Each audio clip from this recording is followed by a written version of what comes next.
नमस्कार। 100 साल पहले अगर हम बीमारियों के बारे में अगर सुने, 100 साल पहले की बीमारियाँ, तो और जो आज के समय में, आज के दौर में जो बीमारियाँ हैं, कंपैरेटिवली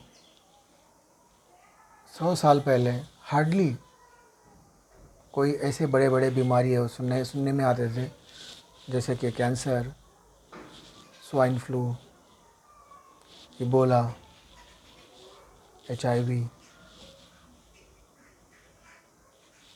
अभी कोरोना और भी कई सारे ऐसे अलग अलग बीमारियों के जो नाम हैं, जो इन 50 सालों में जो विकृत हुई है। 100 साल पहले इन बीमारियों के बारे में कोई सोच भी नहीं थी कि ऐसा कोई बीमारी हो सकती है। इसका कारण बहुत ही सरल है और बहुत ही क्लियर है। लोग पहले काफ़ी काम किया करते थे, फिज़िकल काम बहुत होता था, ह्यूज एक्टिविटी। अगर आप खेतों में देखोगे तो लोग हाथों से हल चला रहे थे, गड्ढा खोदना और फिर पहाड़ों पे ज़्यादा चढ़ना, सनलाइट में ज़्यादा एक्सपोजर होना। खाना भी बहुत ही बेसिक खाना होता था, पर पेट भर के खाते थे, शरीर में पूरा दम लगा के काम करते थे और बड़े ही शांति से सोते थे।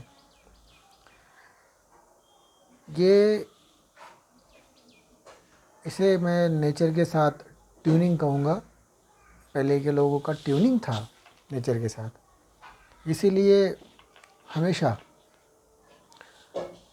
उनका स्वास्थ्य जो है स्फूर्ति के साथ भरा हुआ होता था। पर आज के दौर में नए नए बीमारियाँ, कभी ये हो रहा है तो कभी वो हो रहा है, जो कभी सुना ही नहीं। अभी लेटली मैं कुछ सुन रहा था about white fungus and black fungus, और ना जाने और कौन से क्या क्या टर्म्स आएगी और कौन से किस तरह के बीमारियाँ आएंगे। पहले तो ऐसा था कि सर्दी जुकाम, बस यही थोड़ा सा बुखार आ गया और कड़ू चिरायता गरम कर दिए, पी लिए, लोग आराम हो जाता था।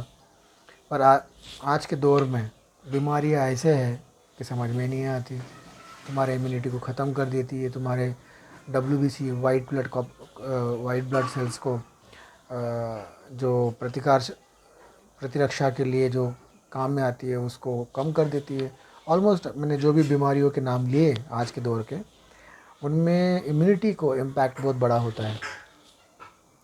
उसका रीज़न क्लियर है। अगेन 100 साल पहले की एक्टिविटी देखो, physical as well as mental, और आज की फ़िज़िकल और मेंटल एक्टिविटी देखो।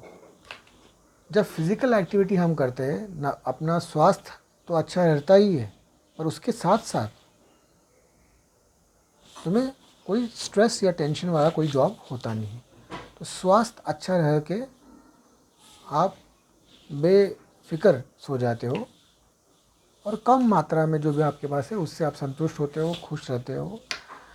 तो इसीलिए बीमारियों का स्तर नहीं था। तो फिज़िकल एक्टिविटी करने से फिज़िकली डेफिनेटली हम स्ट्रांग हो जाते हैं। और मेंटल एक्टिविटी आज के तारीख में जो है बहुत प्रेशराइजिंग है। हर वक्त, हर दिन कोई ना कोई काम का प्रेशर, जीवन जीने का प्रेशर, लाइफस्टाइल का प्रेशर कॉन्स्टेंटली दबाए जा रहा है।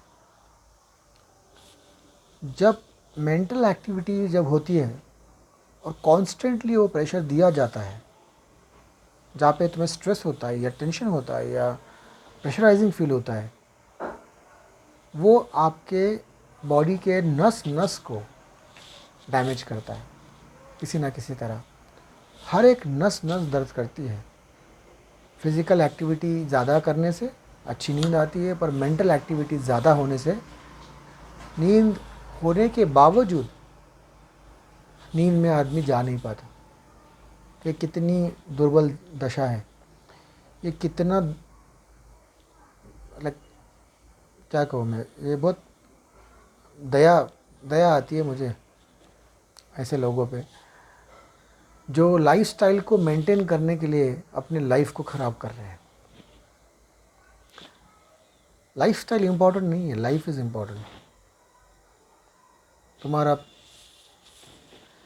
तुम्हारे पास क्या क्या है, बड़ी गाड़ी, बड़ा बंगला, घर दार, उससे कई ज़्यादा इम्पोर्टेंट है कि तुम्हारा ये जो गिफ्ट जो दिया है नेचर ने, शरीर।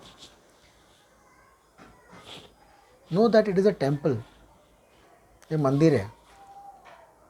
तो मंदिर को जिस तरह से हम रिस्पेक्टफुली ध्यान देते हैं, उसी तरह ये शरीर भी एक मंदिर है, इसके हम निवासी हैं। हमारे अंदर, हर एक इंसान के अंदर भगवान है, हम उसके अंश हैं, हम सारे ही सन ऑफ गॉड है।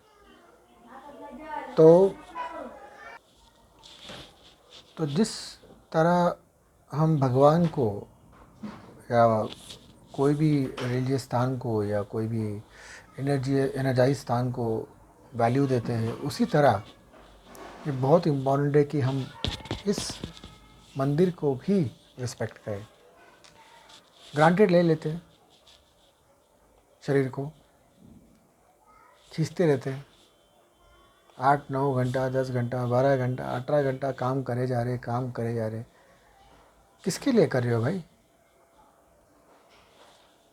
किस चीज़ के लिए कर रहे हो? परिवार संभालने के लिए या लाइफस्टाइल संभालने के लिए या बच्चों को बहुत अच्छे स्कूल में पढ़ाने के लिए? तुम ही नहीं बचोगे तो बाकी ये सब चीज़ का करोगे क्या? ले जाओगे मरने के बाद? आसान सी ज़िंदगी रखो, सिंपल ज़िंदगी रखो। इतना भी एम्बिशियस मत बनो कि एम्बिशन के पीछे ज़िंदगी निकल जाए और मौत हो जाए।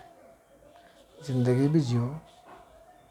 10 साल, 15 साल ढंग से अगर आपने काम किया और सही तरीके से प्लानिंग की, आप काफ़ी कुछ उतना अवेलेबल कर सकते हो, कंफर्ट बेसिक जो रिक्वायर्ड है।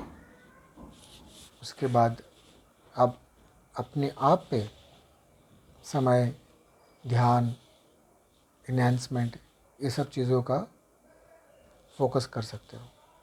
ये हमारे हाथ में। कभी ना कभी ये स्टेप लेना भी चाहिए, और नहीं लेते हो तो भी मरते वक्त तो याद आएगा ही कि मैंने सबके लिए किया पर मैंने खुद के लिए कुछ नहीं किया। उसका अगर वेट करना है तो वो तो आपकी मर्ज़ी है,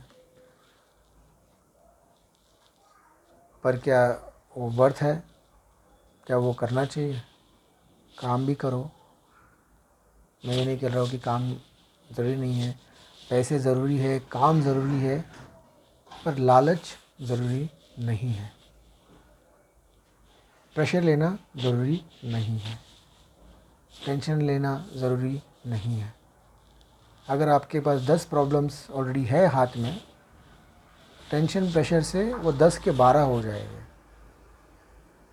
तो कम से कम जो हम कर सकते हैं, प्रेशर ना लेना, टेंशन ना लेना, अंदर से जॉयफुल रहो, खुश रहो, और हेल्थ ऑटोमेटिकली अच्छी होती रहेगी। फिज़िकल एक्टिविटीज़ को बढ़ाओ, और आप खुद देखोगे फिज़िकल एक्टिविटीज़ बढ़ाने के बाद एक आध 2 महीने में इनफैक्ट आपको बहुत सारा डिफरेंस दिखेगा। फिज़िकल एक्टिविटी बढ़ाओ, सात्विक भोजन करने की कोशिश करो। सात्विक नहीं भी किया तो चलेगा, राजसिक करो, पर तामस भोजन मत करो। तामस भोजन का मतलब ये है जो रखा हुआ है, स्टेल फूड है, खट्टा ज़्यादा है,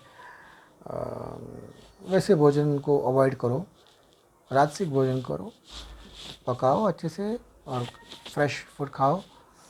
फिज़िकल एक्टिविटीज़ में ट्राई करो, इंश्योर करो 10,000 स्टेप्स कम से कम आप वॉकिंग करो। उतना चलना हो, 10,000 स्टेप्स आप चले रोज़, बहुत अच्छा होगा वो अगर आप अचीव कर पाए तो। वॉकिंग, बहुत चलना जो है बहुत अच्छा व्यायाम है और बहुत अच्छा शारीरिक शरीर के लिए बहुत अच्छा है। उसके बावजूद और कुछ एक्सरसाइजेस करो और अपने हेल्थ को स्वस्थ रखो। फिज़िकल एक्सरसाइज को बढ़ाओ, मेंटल एक्सरसाइजेस को बढ़ाओ, पर मेंटल टेंशन को मत बढ़ाओ। खुश रहो।